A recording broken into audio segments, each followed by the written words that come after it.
এই মাঠে আমরা রোজ ফুটবল খেলি। আজ এখানে মেলা বসেছে। আমাদের চীনা মাঠটা এখন আলো আর মানুষে পুরোই জমজমা। চারদিকে বসেছে বাচ্চাদের নানা ধরনের খেলনা এবং মাছ। এক পাশে রয়েছে সব খাবারের দোকান আর অন্য পাশে রয়েছে বিভিন্ন ধরনের আমরা এখানে রোজ আসলেও এমন আয়োজন কিন্তু বছরে এক দুবার। একটু সামনে আসলে জিলাপি আর নিমটির মতো চেনা দোকানগুলো চোখে পড়লো।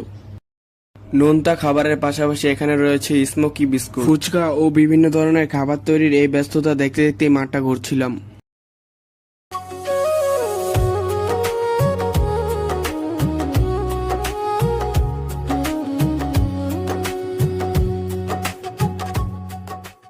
রাতের অন্ধকারে এই চমৎকার রঙিন লাইটিং দূর থেকে চোখ কেড়ে নেয়।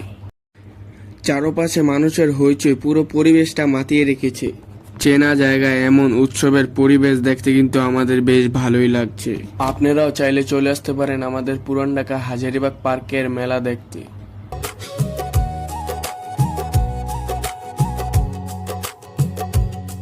তো এই ছিল আমাদের চীনা মাঠের মেলার গল্প।